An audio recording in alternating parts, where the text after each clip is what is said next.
là, tu ajoutes quoi? C'est du bouillon de légumes? Ça, c'est la cuisson des jus de moule. Ah, d'accord. Ok. D'accord? La cuisson des moules. Donc là, on est sur une paella, c'est ça? Tu fais une espèce de revisite de la paella en version amuse-bouche. Voilà. On met le bouillon de volaille D'accord. à hauteur. Et là, je vais mettre toutes les épices qui viennent dedans. D'accord. Et donc, dans ta paella, tu as mis du jus de moule parce qu'on aura des moules Voilà. qui sont juste là. Et normalement, de toute façon, tu as toujours Ah bah oui, je suis bête, moi. un peu de bouillon. Et puis de moules en général. Voilà. En général, c'est les moules, mais ça peut être des coques, ça peut être... Oui, ok. Donc là, dans ta petite préparation, il y avait quoi exactement? Piment d'Espelette? Piment d'Espelette, curry, coriandre, un peu de graines de moutarde. D'accord. D'accord. Donc là, je rajoute aussi Un piment. Ouais, un poudre de piment. C'est ce qu'on sert pour faire le chorizo. D'accord. D'accord. Ça va être relevé. Oui, oui, il faut que ça soit relevé. Donc je mélange l'ensemble. Ça, on cuit pendant combien de temps la paella, Rémi? À peu près 30 minutes. D'accord. Et le riz que tu as mis, c'est un riz particulier? Non, j'ai pas mis de riz particulier. D'accord. Mais Je peux prendre n'importe quel riz. On peut prendre n'importe quel riz pour le faire, mais on peut aussi prendre un riz spécial paella. D'accord. Et donc tu ajoutes tes petits pois. Et donc là, on laisse tranquillement on va mettre ça au four. Ah, tu vas le mettre au four? Oui, on cuit ça au four, c'est bien meilleur. D'accord.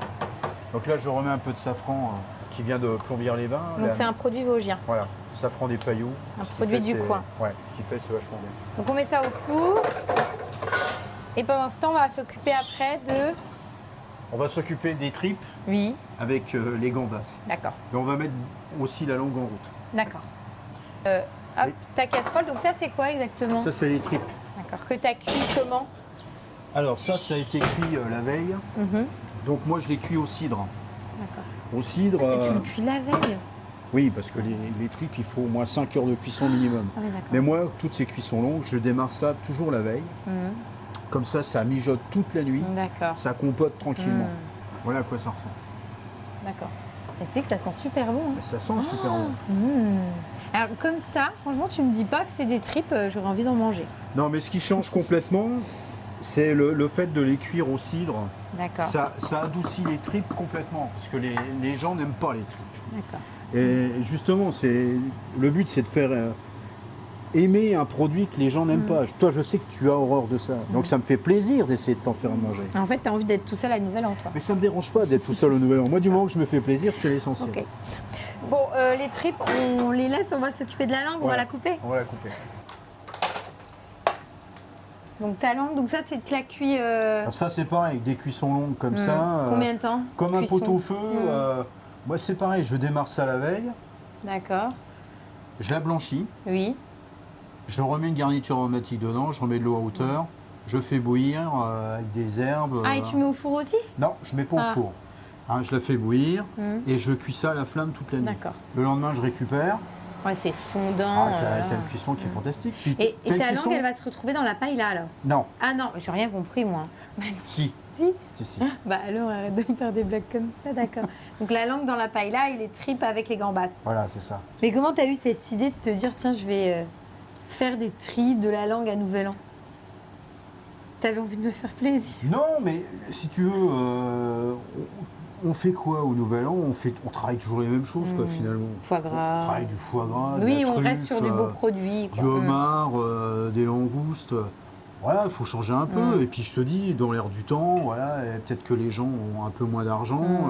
On peut peut-être revoir différemment la cuisine, quoi. Voilà. Et puis se lancer à la limite sur des choses qui, comme ça, aussi sont des vieilles recettes. Souvent, comme ça, de prime abord, pas très attirantes. Et pourtant, ça fonctionne. Ou pas. Non, pas, ou je te le dirai après, c'est toi qui me diras, mais Ok, je te dirai. moi, je peux dire que les gens qui viennent ici sont très contents. Ok. Donc, on coupe la langue. Tu l'ajouteras ensuite... On va faire des petits cubes. Ah, ok, que tu mettras dans ta paella. On mettra dessus. Ensuite, on s'occupe des tripes, des gambas. Et puis, on dresse les deux. Voilà, tout à fait. Ok. Ah, et tu as aussi de l'ail fumé, tu vas le mettre où? Alors, l'ail fumé, on va l'associer avec les gambas. Alors, moi, ce qui m'a intéressé là-dedans, évidemment, c'est cette histoire de fumée. D'accord, tu trouves que ça sent beaucoup le fumé, toi? C'est très subtil. Ah oui, c'est très léger. Parce que je t'avoue, j'ai déjà testé, je trouve que c'est pas non plus fou. Quoi. Mais alors, ce qui est intéressant, c'est que ça adoucit considérablement le goût de l'ail. Ok. Voilà. C'est de l'ail, mais adouci. Voilà. Et un peu fumé. Voilà. Très légèrement fumé. Bah, tu verras la cuisson, tu verras que ça sent le fumé.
C'est très bon. Après, j'en mangerai pas tous les jours. Non, mais j'en mangerai pas tous les jours. Voilà. Mais c'est bon. Je m'attendais vraiment à pire. D'accord. Mais c'est bon, Rémi. Hein. Je peux rajouter une chaussette si tu veux dedans. Bon, par contre, je vais t'avouer, j'ai un petit coup de cœur pour la paille. Merci quand même. Il y a quand même un côté positif. Non, mais c'est bon. C'est bon, mais je n'en mangerai pas tous les jours. Mais je préfère la paille là. Merci Valentine. Pour accompagner ces deux petites mises en bouche, tu nous proposes quoi? On a pris un pommard de la Maison Germain. D'accord. Qu'on connaît très bien, qui est super sympa. Ça se mariera bien avec les deux. Parfait. Bon, super. Pour le dessert, pas de tripes, hein? Non. T'es parti sur quoi? On est parti sur une éclair avec des mangues, de l'ananas confit, avec un peu de coriandre dedans. On fait un siphon à l'amaretto et un peu de noix caramélisées. D'accord. Voilà. Ok. Et puis l'autre dessert, on a fait un vacherin glacé revisité, marron clémentine.